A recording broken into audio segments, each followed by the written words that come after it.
She saved his empire with her genius. He offered 5 million reais to have her as his mistress. Marina Santana looked into the eyes of the most powerful man in Brazil and spoke a single word that would change their lives forever. No. Henrique Silveira, accustomed to buying everything and everyone, had just met the one woman who was not for sale, and it drove him to obsession. The rain beat against the windows of the 40th floor of Silveira Tower, a hypnotic rhythm that echoed through the deserted boardroom. It was 2 in the morning on a Wednesday, and Marina Santana was alone, surrounded by stacks of financial documents. Complex spreadsheets lay scattered across the mahogany table, and 3 empty coffee cups bore witness to her last 72 hours of uninterrupted work. Her slender fingers glided over the keyboard with the precision of a pianist performing a symphony. The numbers danced on the computer screen, revealing a devastating truth. Silveira Empire, a billion-dollar conglomerate that dominated the country's real estate, hotel, and construction markets, was on the brink of total collapse. Marina adjusted her gold-rimmed glasses and sighed, allowing herself a single moment of exhaustion. At 31, she had built an impeccable reputation as the youngest and most brilliant CFO in the Brazilian corporate world. A graduate of USP with a master's from Harvard, she had earned every position through sheer competence, never accepting shortcuts or favors. Her natural beauty, silky brown hair tied in an elegant bun, intelligent green eyes, and a posture that radiated confidence, was merely a footnote to her extraordinary intellect. The sound of footsteps echoed on the marble floor. Marina looked up to see the imposing silhouette of Henrique Silveira approaching through the glass doors. Even at 2 in the morning, he was flawless in his navy blue Armani suit, his black hair perfectly styled, his dark eyes carrying an intensity that made anyone feel as though they were being x-rayed. "Still here, Marina?" His deep voice, tinged with a refined karaoke accent polished by the world's best schools, cut through the silence.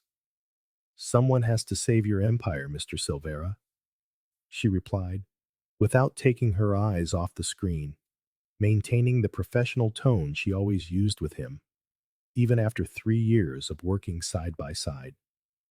Henrique drew closer. Marina caught his masculine scent, Tom Ford's oud wood, enveloping her like an invisible cloud. He was 39 and had inherited the company from his father at 25, multiplying the family fortune tenfold in just over a decade.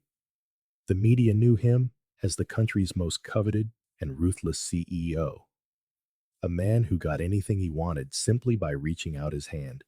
"Show me," he said, pulling up a chair to sit beside her. Marina turned the laptop screen toward him.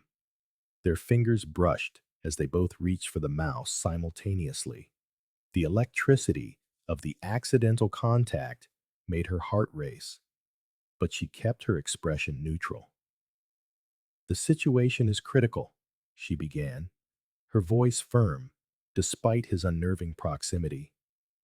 The real estate investments in Miami and Dubai soured at the same time.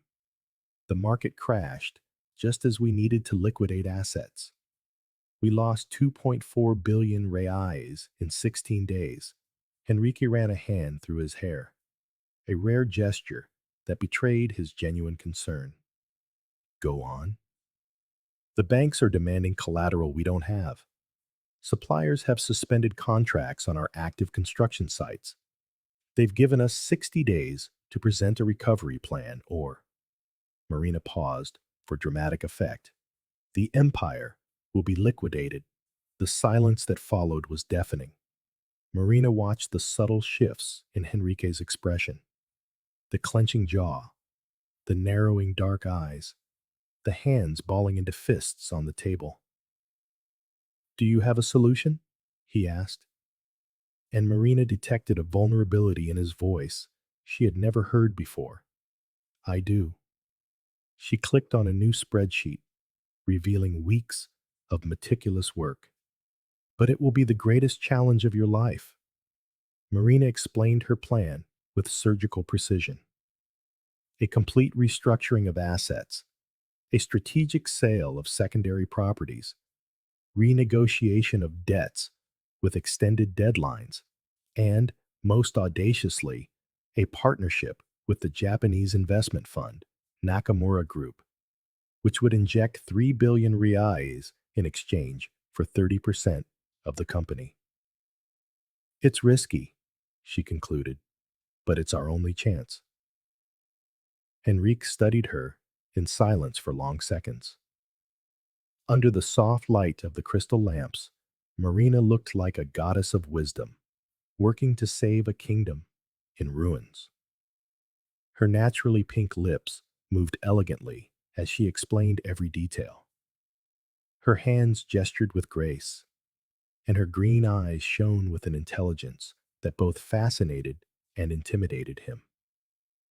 How did you put all this together in 3 days? He asked, genuinely impressed.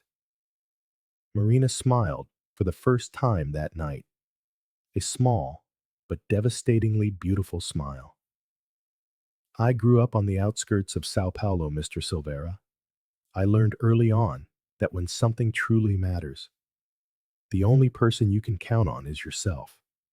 You sleep when the problem is solved. Her answer struck a deep chord within Henrique. He had been born with a silver spoon, inherited an empire, and multiplied wealth that already existed. Marina had built everything from scratch, seizing every opportunity on pure merit. She was everything he was not, and it drew him in a way he couldn't fully comprehend. And why does this matter so much to you? He asked, leaning slightly toward her. Why work for 3 days straight to save my company? Marina hesitated for a moment, her eyes meeting his. Because I believe some things are worth fighting for, even when the odds are stacked against you. And because, she added with an almost imperceptible pause, I never accept defeat. The tension between them was almost physical.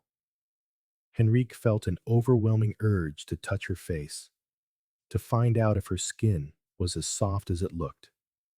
Marina felt her heart pound under his intense gaze, but she maintained the professional composure that had been her armor for all these years. We will implement your plan, Henrique said finally, his voice huskier than usual.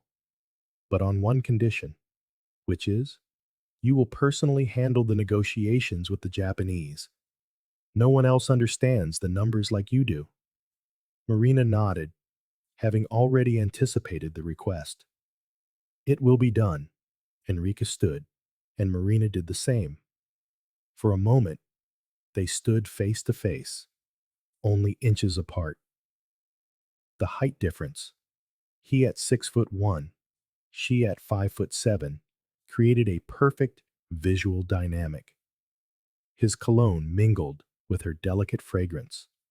Chanel, Coco Mademoiselle.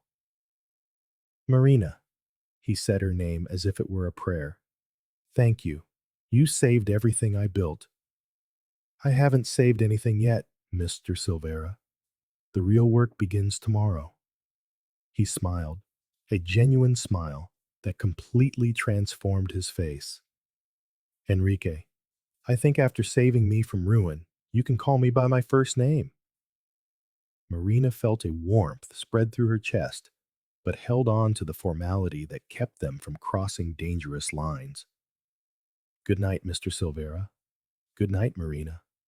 She gathered her documents and left the room, leaving only the subtle trail of her perfume and the distinct feeling that something fundamental had changed between them. In that rainy dawn, Henrique was left alone, gazing out the window at the lights of Sao Paulo stretching to the horizon. For the first time in his life, he had found a woman who challenged him intellectually, who was unintimidated by his power, and who worked harder than anyone he knew. And for the first time, he didn't know how to win her over. But Henrique Silveira had never given up on anything he truly wanted. And now, after watching her save his empire with the dedication of a holy warrior, he wanted Marina Santana more than anything he had ever desired in his life. The game had begun. He just didn't know yet that Marina played by a completely different set of rules. 3 weeks later, Marina Santana watched through the panoramic windows of Henrique's office as he concluded a video conference with the Japanese investors. The recovery plan was working perfectly. Silveira Empire's stock had soared by 40%. The banks had granted extensions, and the partnership with the Nakamura Group was all but sealed. Arigato gozaimasu, Henrique said as he ended the call, his perfect pronunciation, a testament to his years of international business. Marina approached his desk, carrying a folder with the latest financial reports. She wore a navy blue crepe dress that highlighted her green eyes, the fabric draping perfectly over her discreet but undeniable curves. In recent days, she had noticed Enrique's gaze lingering on her with a different kind of intensity, more personal, almost predatory. The final recovery numbers, she said, placing the documents on the mahogany desk. In 6 months, Silveira Empire will be more solid than it was before the crisis. Henrique took the papers, but his eyes never left her face. You're a miracle, Marina. You literally saved everything I've built. I was just doing my job. No, he stood, rounding the desk to stand close to her. You did much more than that. You worked day and night, sacrificed your personal life, and dedicated yourself as if you owned the company. Marina's heart quickened at his proximity.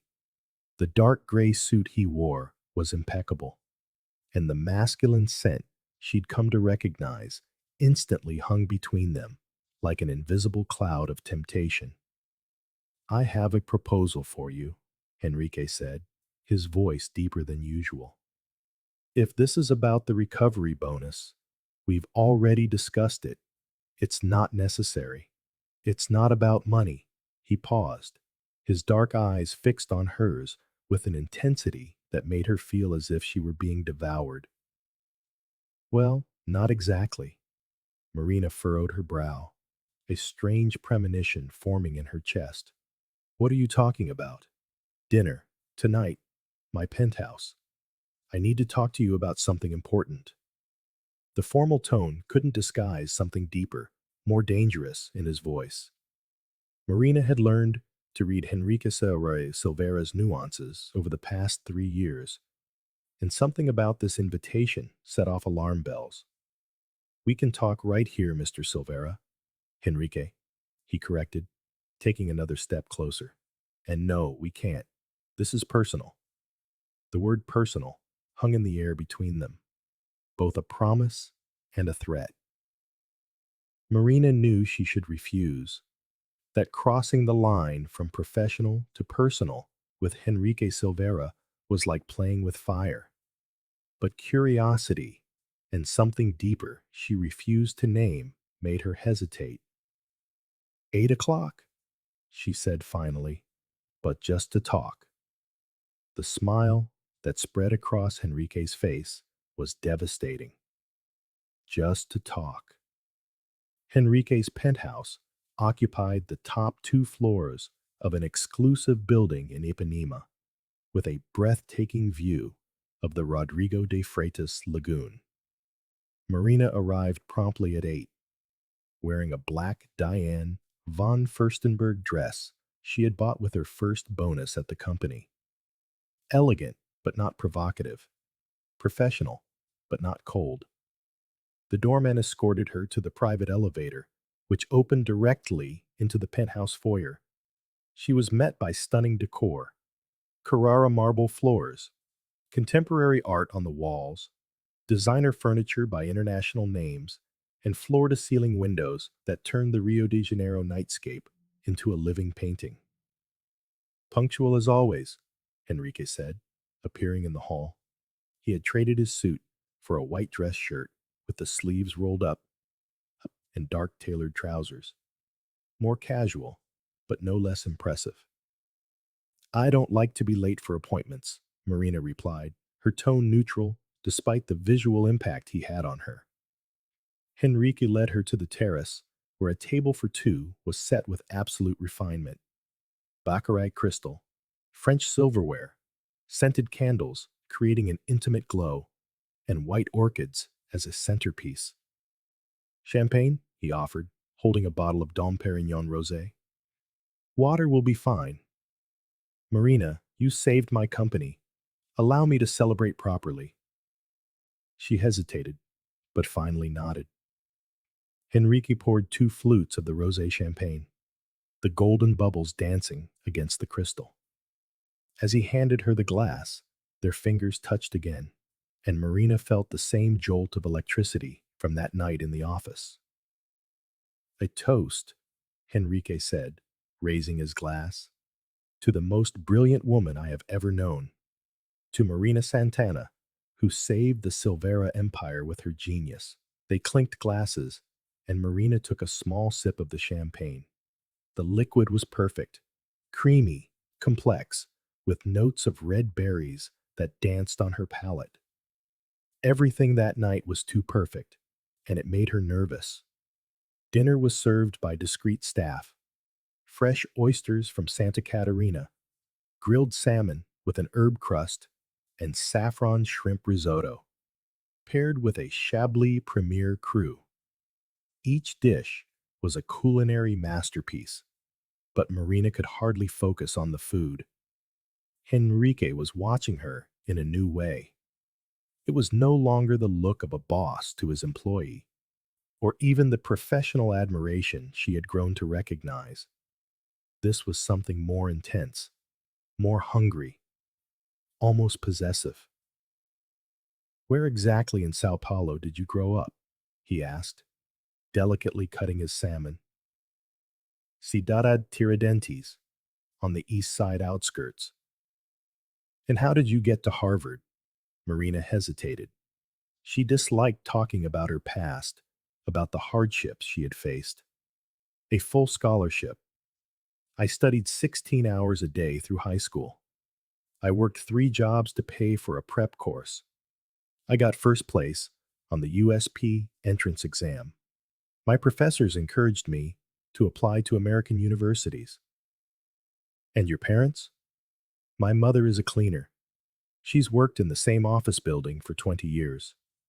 My father, she paused. He left when I was 12. Henrique set his silverware down on the plate, his attention now entirely hers. You built all of this on your own.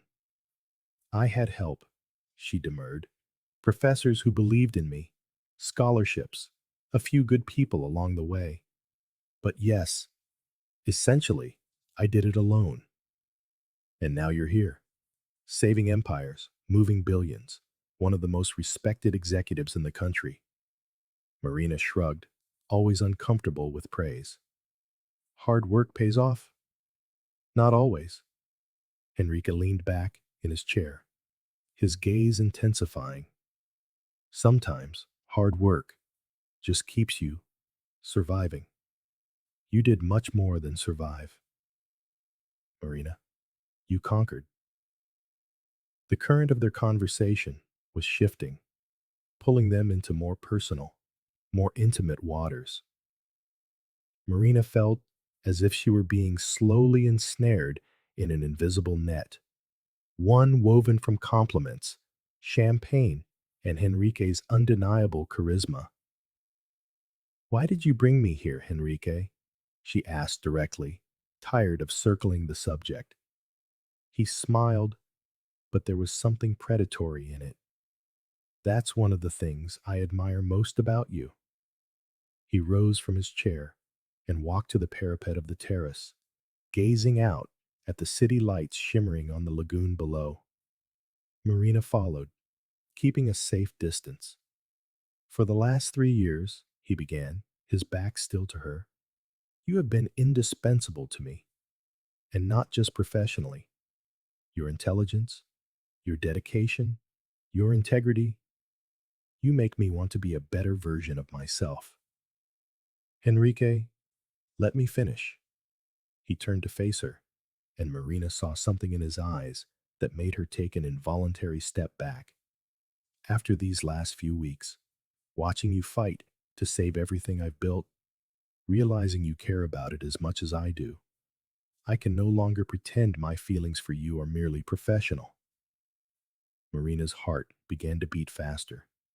She knew where this was going, and every one of her defenses went up automatically.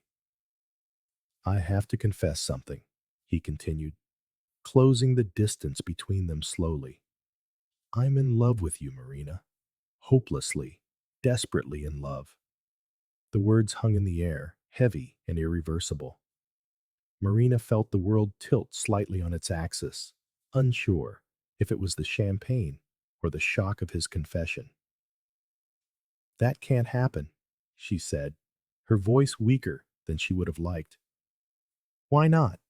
Because I'm your boss? Because it would complicate things? Or because you feel the same way? He took another step toward her. Marina didn't answer, but her eyes betrayed her. He saw the truth there, the attraction she had fought so hard to conceal, the desire she kept carefully repressed.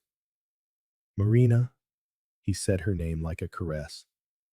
I want you in my life, not just as my CFO, as my woman, my partner, my equal. Henrique, no. Hear my full proposal before you refuse. He returned to the table and picked up a golden envelope that had been lying beneath his plate. Marina watched him with a growing sense of dread. 5 million reais, he said, holding the envelope out to her, deposited into a Swiss bank account. A penthouse in Paris, in the 16th arrondissement, with a view of the Eiffel Tower, Cartier jewels, anything you want, everything you deserve. Marina stared at the envelope, making no move to take it. In exchange for what? 1 year of your life, 12 months as my exclusive mistress. We'll travel the world, dine at the finest restaurants, attend the most exclusive events. You would live like a queen. The silence that followed was deafening. Marina felt as if she'd been punched in the stomach.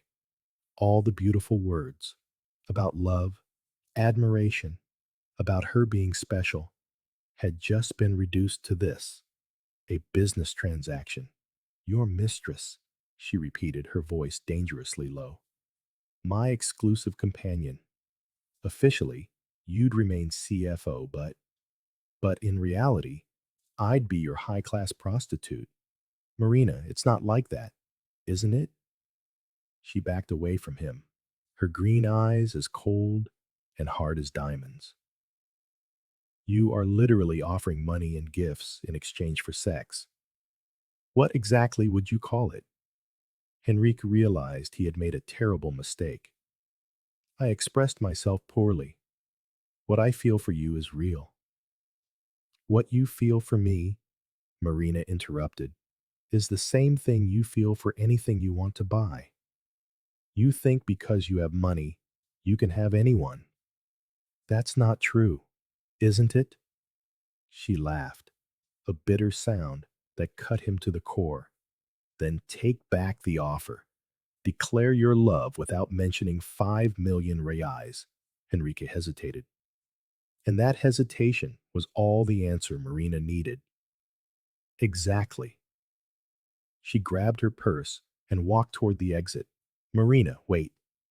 She turned in the foyer, and he saw a coldness in her eyes he had never seen before. Thank you for dinner, Mr.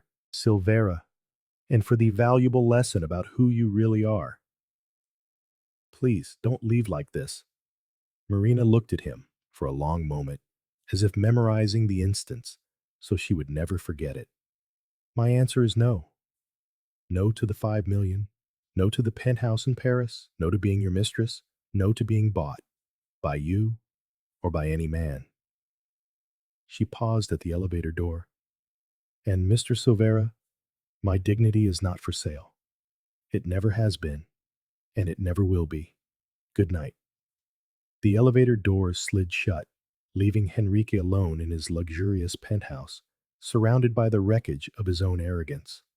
For the first time in his life, Henrique Silveira had offered everything he had to get something he wanted, and he had been rejected. The woman who had saved his empire had just utterly destroyed his ego, and in some strange, twisted way, it only made him want her more desperately. 2 weeks had passed. In that time, Marina Santana had maintained a professional distance so frigid it was driving Henrique Silveira mad. She arrived at the office punctually at 8 a.m., performed her duties with surgical perfection, contributed precise commentary in meetings, and left at exactly 6 p.m., not a minute more. Good morning, Mr. Silveira, she said upon entering the conference room where he waited with the weekly reports. She had gone back to using his surname, and each Mr. Silveira felt like a small stab to his pride. Henrique watched her take a seat on the opposite side of the sprawling glass table. She wore a dark gray blazer and skirt, a suit that made her look armored against any attempt at approach. Her brown hair was pulled back in a flawless bun, and she carefully avoided any eye contact that lasted longer than 3 seconds. The numbers on the Japanese partnership, she said, sliding a folder across the table. Everything is on schedule. Henrique picked up the documents, but didn't open them. Instead, he studied her face, searching for a crack in the perfect armor she had constructed. Marina, can we talk about... We have a board meeting at 9, she cut him off, glancing at the Cartier watch on her wrist, a gift she'd bought for herself after her first major promotion. I suggest we review the main points. He sighed internally. For 2 weeks, he had tried everything to break the ice. Flowers arrived, which she had her assistant distribute to other employees without even reading the card. Invitations to business lunches were politely declined with the suggestion that he take his assistant instead. Professional compliments were met with a curt "thank you" before she immediately changed the subject. But Henrique Silveira hadn't built an empire by giving up easily. If Marina wanted to play a game, he would play, and he knew the rules of the corporate game better than anyone. His first move came the following Monday. Marina arrived at the office to find a team of designers transforming her suite. New furniture, a tempered glass desk that cost more than a luxury car, ergonomic Italian chairs, and a panoramic city view through windows that had been expanded over the weekend. What is this? She asked Enrique, who was leaning against the doorframe, watching her reaction with a satisfied smile. You saved the company. You deserve an office that reflects your competence. My previous office was perfectly adequate. It was adequate for an ordinary CFO. You, Marina, are not ordinary. She stared at him, recognizing the game. I'm not going to change my mind about our conversation, no matter how much expensive furniture you put in here. What conversation? Henrique feigned innocence. I'm simply recognizing your professional value. Marina knew it was a lie, but she couldn't complain about professional upgrades without sounding ungrateful or paranoid. His second move came in the form of a business trip to Tokyo to finalize the contracts with the Nakamura Group. On board the company's private Gulfstream G650, with its Italian leather interior and hardwood finishes, Marina discovered there was only one suite. A booking error, Henrique explained with an angelic expression as the plane taxied down the runway. The hotel was full. We could only get the presidential suite. With one bed, Marina observed, examining the accommodation layout on the tablet her assistant had provided. It's a 200 square meter suite. There's a sofa bed in the living area. He studied her, but his expression remained the neutral mask of an executive discussing travel logistics. I can request a separate room when we arrive, she said. Of course, if they can find anything available during peak season in Tokyo. During the 14-hour flight, Henrique was the perfect gentleman. He worked on his own projects, offered her champagne that she refused, and kept the conversation strictly professional. But Marina felt his eyes on her whenever he thought she wasn't looking. When she stood up to use the restroom, he watched her every move with an intensity that made her skin tingle. In Tokyo, as expected, there were no five-star hotel rooms available anywhere in the city. Marina settled into the living room of the suite, keeping the bedroom door closed and locked. Henrique made no comment, but she could feel his satisfaction radiating through the walls. The meetings with the Japanese executives were a resounding success. Marina conducted the negotiations with a competence that impressed even the most seasoned veterans. Her command of the numbers, her ability to find solutions to complex obstacles, and her natural elegance created a perfect synergy with the Japanese business culture. Santana-san wa subarashi desu, Mr. Nakamura commented after the contracts were signed, remarking that Marina was extraordinary. Hi, Kanojo wa tensai desu, Henrique replied in fluent Japanese, agreeing that she was a genius. Marina understood every word. She had studied Japanese during her MBA, but feigned ignorance. It was just another weapon in Henrique's arsenal, another attempt to impress her with his skills and sophistication. His third move came on their last night in Tokyo. Henrique had secured a reservation at Sukiyabashi Jiro, one of the most exclusive sushi restaurants in the world, where getting a table was impossible without extraordinary connections. A celebration for the new contracts, he explained when she hesitated to accept. We can celebrate when we get back to Brazil. Our Japanese partners value immediate rituals of celebration. It would be discourteous to refuse. Marina knew it was manipulation, but she also knew it was true. Accepting was part of her professional responsibility. The restaurant was a work of culinary art. Only 10 seats at the counter, with the chef preparing each piece of sushi with the precision of a Swiss watchmaker. Marina had never experienced anything so refined.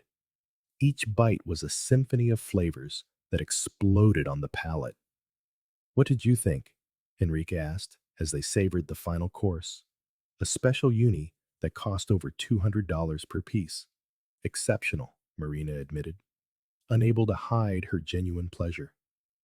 There are experiences in life that money can buy, he said softly, and they are worth every penny. Marina understood the subtext. He was reminding her of everything she could have if she accepted his proposal. Trips like this, restaurants like this, experiences like this, they would be her routine. And then there are experiences money can never buy, she countered, looking him directly in the eye, like the satisfaction of earning something on your own merit, like genuine respect, like dignity. Touché, Henrique smiled, acknowledging she had turned his own move against him. Back at the hotel suite, the tension between them was almost palpable. Marina took a long shower, trying to relax, but she was acutely aware of Henrique on the other side of the wall when she emerged from the bathroom wrapped in a white hotel robe. She found him on the suite's terrace, looking out at the glittering expanse of Tokyo. He had changed out of his suit into a black t-shirt and tailored trousers. More casual, more accessible, but no less dangerous. "Can't sleep?" she asked, keeping her distance. "Jet lag," he lied. The truth was, he couldn't sleep knowing she was just a few feet away, protected only by a door and her own fierce determination. "It will be a long travel day tomorrow." "Marina," he said her name the way he always did, as if it were a prayer. "Don't. You don't even know what I was going to say." "I know exactly what you were going to say, and the answer is still no." Henrique turned to face her. The silk robe clung to her curves in a way that made his throat go dry.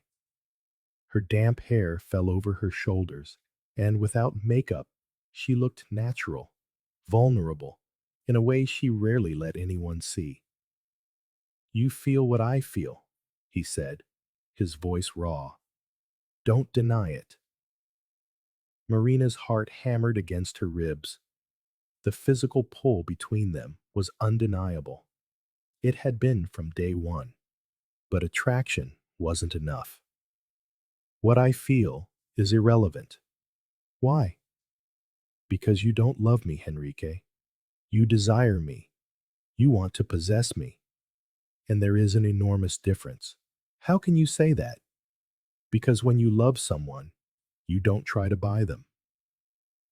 When you love someone, you respect their choices.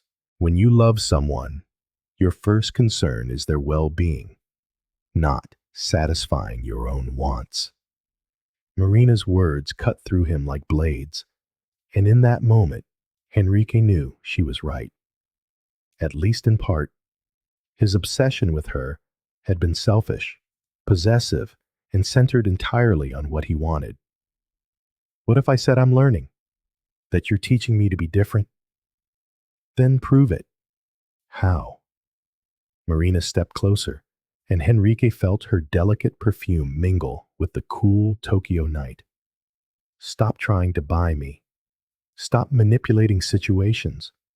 Stop treating me like a prize to be won. And then we'll see if there's something real between us. Or if this is just your wounded ego, because someone finally said no." Henrique reached out, his fingers almost grazing her cheek. But Marina pulled back. "Not yet, Henrique. Not yet." She turned and walked back into the suite, leaving him alone on the terrace with the city lights and the weight of his own thoughts.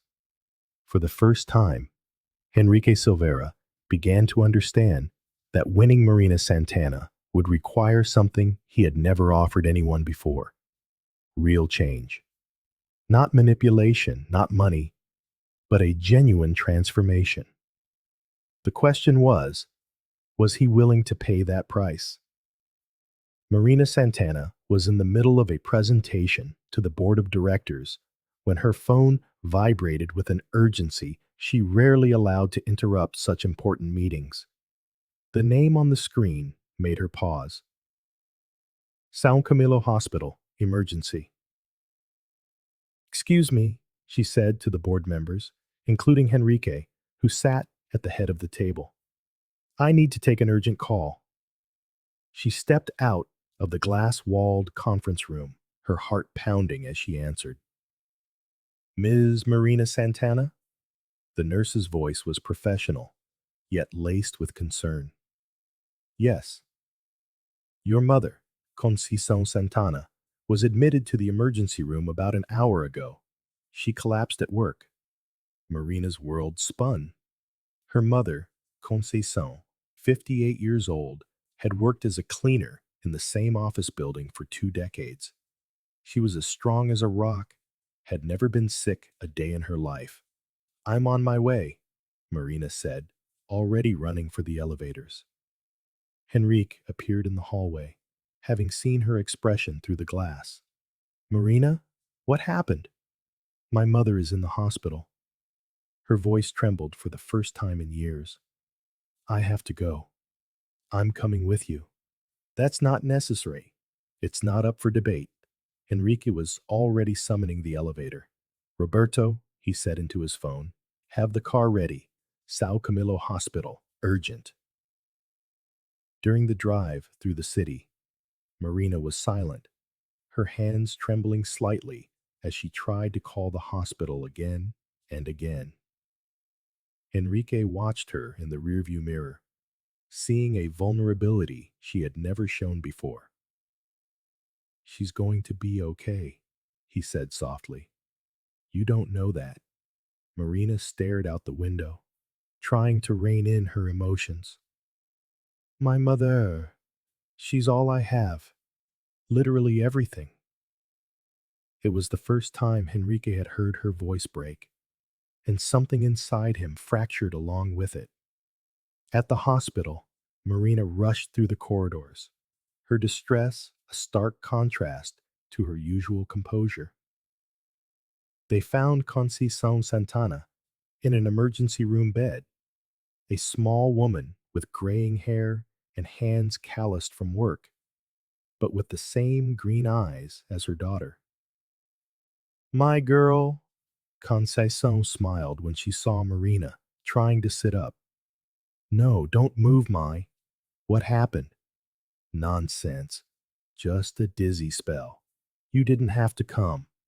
The doctor, a young man with a worried expression, approached. Miss Santana, I'm Dr. Ricardo. Your mother had a severe hypoglycemic episode, but we also found some indicators that concern me. Marina felt her legs weaken. Instinctively, Henrique placed a hand on her back to steady her. What kind of indicators?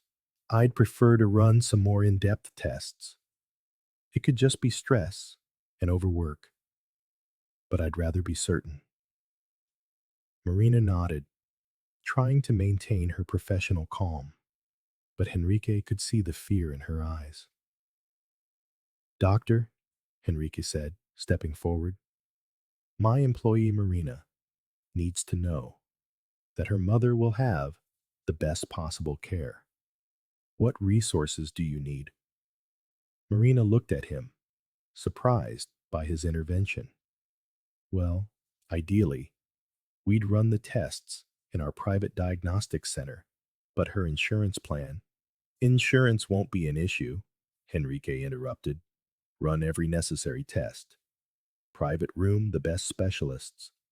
Send the bills to me. Henrique, Marina whispered, I can't accept this. This isn't about you accepting. It's about your mother getting the best treatment. Conceição watched the exchange with a curious eye. Even in her weakened state, a mother always knows when there's something special between her daughter and a man. You must be Marina's famous boss, she said to Enrique with a faint smile. She talks about you sometimes. My, Marina blushed. Only good things, Conceição continued. She says you're very smart, and handsome too, from what I can see. Henrique smiled, charmed by the woman's candor. Your daughter is the exceptional one, Senora Conceição. The most brilliant woman I've ever met, and the most stubborn. Conceição laughed, which drew an involuntary smile from Marina. As they waited for the test results, Marina and Enrique found themselves alone in the hospital's VIP waiting lounge. It was nearly midnight, and the tension of the last few hours had broken down many of the barriers between them. Thank you, Marina said, breaking the silence. For what you did today, you didn't have to. Yes, I did. Henrique turned to her. I did because you matter to me, and the people who matter to you matter to me too. Marina studied him, searching for any sign of manipulation, but found only sincerity. Why are you doing this after everything that's happened between us? Henrique sighed, running a hand through his hair, a gesture of vulnerability Marina rarely saw. Because today, I saw you scared for the first time.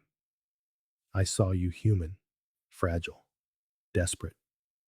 And I realized that everything I've been doing, the games, the manipulations, the attempts to buy you, was completely wrong. He stood, walking to the window that overlooked the city lights. Please, just let me finish. I grew up with everything: money, power, privilege.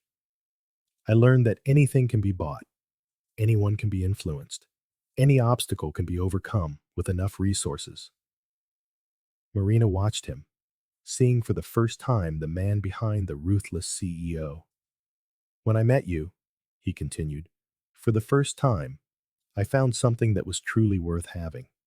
Not just for the challenge, but because you made me want to be better, smarter, more dedicated, more human. And yet you still tried to buy me. He turned to face her, his expression pained. And yet I still tried to buy you, he admitted, because it was the only language I knew. It took me too long to understand that you speak a different one. What language is that? Dignity, respect, real love. The words hung in the air between them. Marina's heart pounded, but she kept her guard up. Are you telling me this because I'm vulnerable tonight? I'm telling you this because I'm the one who's vulnerable tonight. Enrique approached her slowly, as if she were a wild animal that might bolt at any moment. Seeing you afraid made me realize that I'm even more afraid. Afraid of what? Of never truly winning you. Of you never seeing me as anything more than an arrogant rich man. Of losing the only person who ever made me want to change. Tears welled in Marina's eyes. The sincerity in his voice, the raw vulnerability in his gaze, was unlike anything she had ever seen from him. Marina, I love you. Not in the possessive, selfish way I offered before. I love you in a way that terrifies me, because it means you have the power to completely destroy me. And you think that makes me feel any better? Enrique let out a short, self-deprecating laugh. Probably not, but it's the truth. Dr. Ricardo appeared at the door, interrupting the moment. We have the results. Marina stood immediately, and Henrique moved to her side, a solid, comforting presence. Your mother is fine, the doctor said with a reassuring smile. It was just severe stress and exhaustion. With some rest and a better diet, she'll be perfectly healthy. Marina nearly collapsed with relief. Enrique caught her by the arms, feeling the tremor that ran through her body. Can I see her? Of course. She's awake and asking for you. In the room, Conceição was sitting up in bed, looking much better. She smiled as her daughter and Enrique entered together. See? It's all right, my girl. It was nothing serious. Marina went to her and hugged her with an intensity that made Henrique understand just how much they meant to each other. You scared me, Marina whispered. I'm sorry, sweetie. But look on the bright side. I finally got to meet your boyfriend. Mother, he's not yet, Conceição corrected her with a knowing smile. But I see how he looks at you, and how you look at him when you think he's not watching. Marina flushed, and Enrique couldn't hide a smile. Your mother is very observant, he commented. She's a gossip, Marina muttered. But she was smiling too. Can I have a minute alone with him? Conceição asked. Marina hesitated, but eventually left the room, leaving Henrique alone with her mother. Sit here, Conceição said, patting the chair beside her bed. Henrique obeyed, curious. My daughter has suffered a lot in her life, Conceição began, her voice soft but firm. Her father left us when she was 12, said he didn't want to support a poor family. Marina watched me cry myself to sleep every night for months. Enrique listened in silence, understanding he was being given a precious piece of her history. She built up all this strength so she would never have to depend on anyone again. So she would never be abandoned or disappointed. So, if you are playing games with her, You had better stop now. I'm not playing Senora Conceição.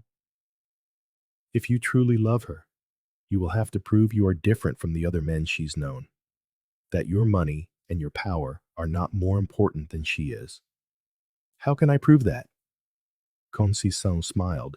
That you will have to figure out for yourself, young man. But I can give you a hint. To win Marina Santana, you have to show her that you love her so much you'd be willing to lose her. Henrique frowned, not fully understanding. What does that mean?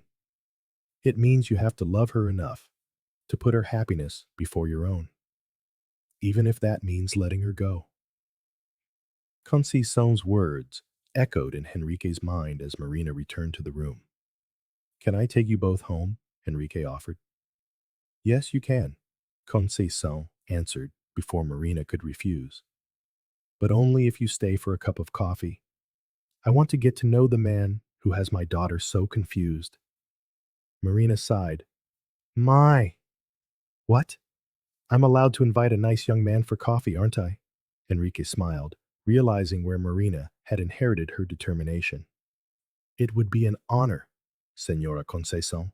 And for the first time since he had met Marina, Henrique Silveira felt he was on the right path, not just to win the woman he loved, but to earn the respect and trust that truly mattered.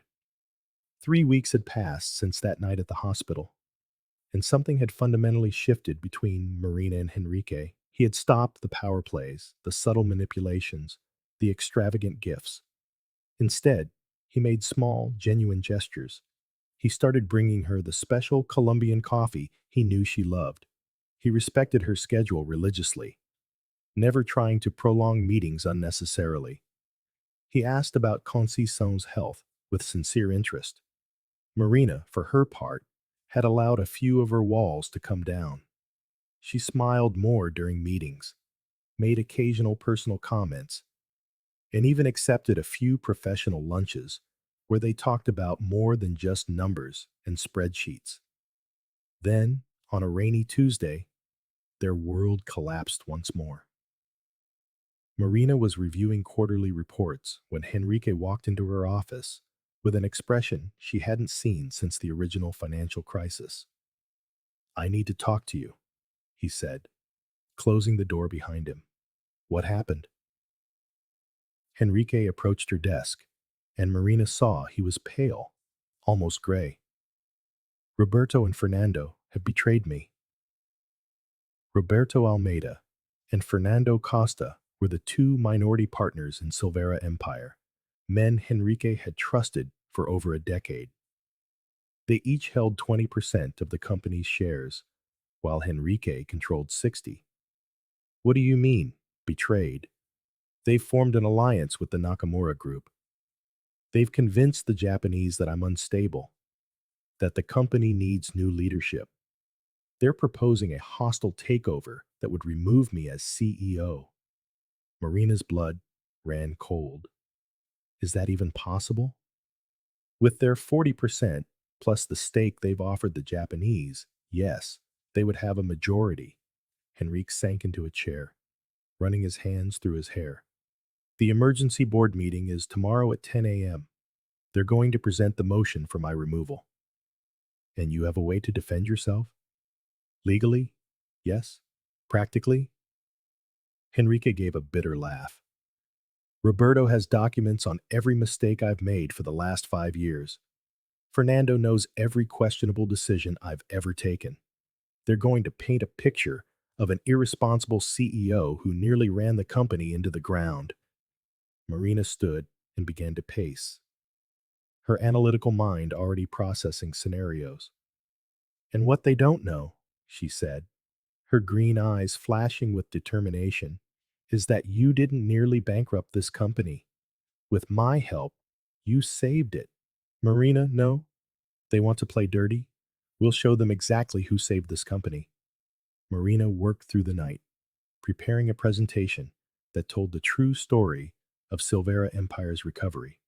Detailed graphs, competitor comparisons, future projections, testimonials from international clients.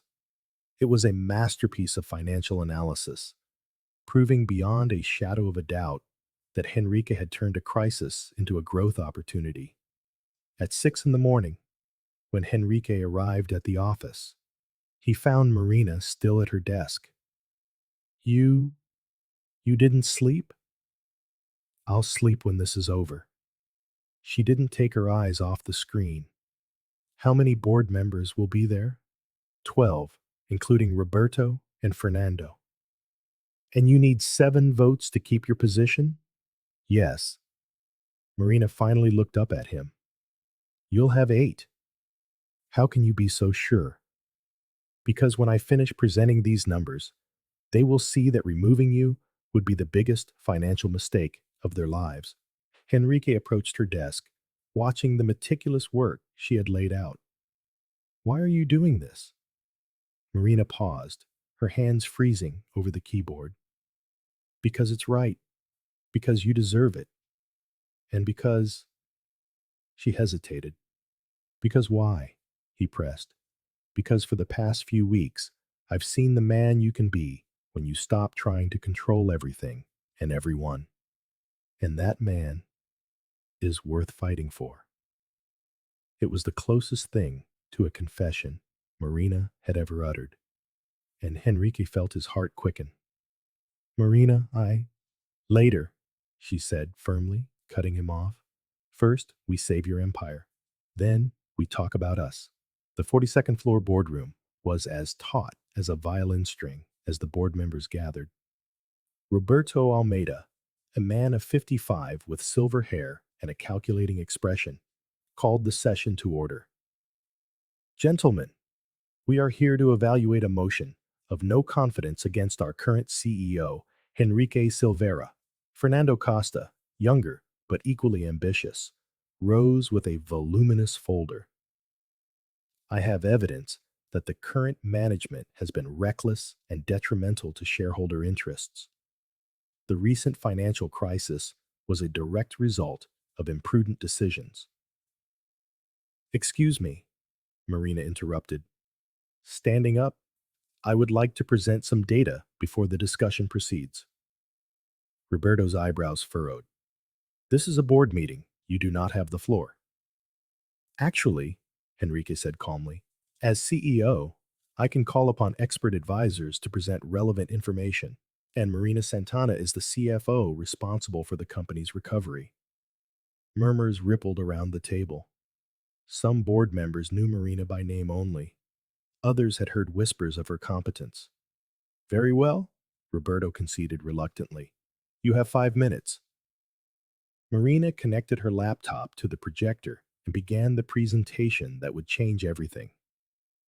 Gentlemen, allow me to show you not just what happened to Silveira Empire in recent months, but who truly saved this company. The first slide showed breathtaking graphs of the financial recovery. The second, comparisons with competitors still struggling in the market. The third, growth projections that would make any investor salivate. The crisis that nearly destroyed our company was not caused by mismanagement, Marina continued, her voice firm and confident.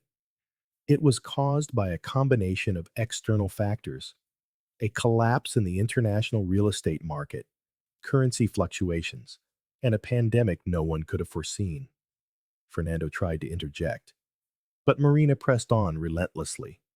What Mr. Enrique Silveira did was recognize the crisis early, accept the help of his team, and implement a recovery strategy that not only saved the company, but made it stronger than before. The presentation continued for 20 minutes, each slide dismantling another of the opposition's arguments. Marina showed how Henrique's decisions had protected jobs, retained clients, and positioned the company for future growth. Before the crisis, she concluded, Silveira Empire was worth 2.8 billion reais. Today, after the recovery implemented by Mr. Silveira, our company is valued at 3.4 billion reais. To oust the man responsible for this growth would be, with all due respect, financial insanity. The silence that followed was deafening. Roberto and Fernando looked as if they'd been hit by a hurricane. The other board members whispered among themselves, clearly impressed. Furthermore, Marina added, I would like to inform the board that I received an offer to become the CFO of Mendez Construction, Silveira Empire's largest competitor. I refused because I believe in the future of this company, under Mr. Silveira's leadership. This was true. Marina had received the offer the week before, but had told no one. Using it now was a brilliant strategic move. If the board decides to remove a CEO who grew the company's value by 20% during a global crisis, I will be free to reconsider my professional options. The implicit threat was clear. If Henrique left, so would Marina. And after the presentation she had just delivered, everyone in the room knew she was indispensable. Roberta called for a 15-minute recess for private discussion. Marina left the room, followed closely by Henrique. You were incredible, he said once they were alone in the hallway. It's not over yet. Regardless of the outcome, Marina, I need to tell you something. Henrique? No, let me speak. You just risked your entire career to defend me. No one has ever done anything like that for me. And I realize now that my mother was right. To win you, I have to be willing to lose you. Marina stared at him, seeing a raw, genuine emotion in his eyes. What does that mean?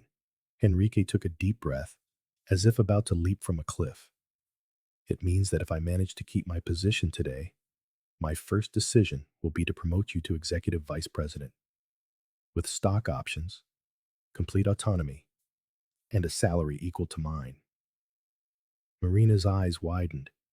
Henrique, it's giving you the power to never again depend on me or any other man, to build your own empire if you wish, to have total independence.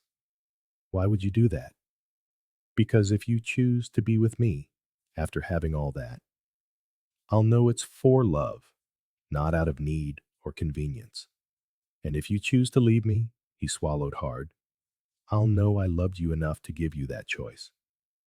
Marina felt tears welling in her eyes. It was the first time a man had offered to build her power instead of trying to control it. And if I accept the position and still choose to be with you? Enrique smiled, a look both vulnerable and hopeful. Then I will spend the rest of my life trying to be worthy of that choice. The boardroom door opened. Roberto appeared. We can proceed. Back at the table, Roberto looked defeated. After discussion, the board has decided to retain the current CEO in his position for another term. The vote was 8-4. Marina had saved him, again. There is one final matter, Henrique said, remaining on his feet. I would like to announce a promotion. Marina Santana will be our new executive vice president, with a 20% stake in the company. The announcement sent a fresh wave of surprised murmurs through the room. Roberto and Fernando looked utterly crushed. Not only had they lost control of the company, but they had witnessed the rise of a new power player who would clearly not be easily manipulated. Later, Marina and Henrique were alone in his office, processing everything that had happened. So, Marina said, toying with a pen, I'm officially your partner. Technically, my vice president and minority partner, and not an employee. Definitely not a subordinate. Marina stood and walked toward him where he leaned against his desk. And does that change things between us? It changes everything. Now, you can fire me if I do something stupid. Marina laughed, a genuinely joyful sound. I'll keep that in mind. Marina, Henrique said her name, with the same reverence as always. But now there was an equality between them that hadn't existed before. Do you know what this means? that we finally have a real chance. No power games, no subordination, no financial dependency. Just the two of us, as equals, deciding if we want to try. And what is your decision? Marina moved closer until only inches separated them. My decision is that you pass the test. What test? The test of true love. You proved you love me enough to give me power over you instead of trying to have power over me. Henrique's heart hammered in his chest. And it means, Marina placed her hands on his chest, feeling the rapid beat beneath her fingers, that maybe it's time to find out if we're as good as a couple as we are as business partners. Marina Santana, Henrique whispered, cupping her face in his hands. Will you have dinner with me tonight? No indecent proposals, no manipulations. Just a man in love asking the woman he loves on a date. I accept, she replied, smiling, but I choose the restaurant. Anywhere you want. A pizzeria in Tiradentes. I want to show you where I grew up. Henrique smiled, realizing Marina was offering him the most precious gift she could give. Her history, her origins, her complete truth. It would be an honor to see where the most extraordinary woman I've ever met comes from. And when they finally kissed, there in the office where it had all begun, it was with the certainty that they had built something far more valuable than a corporate empire.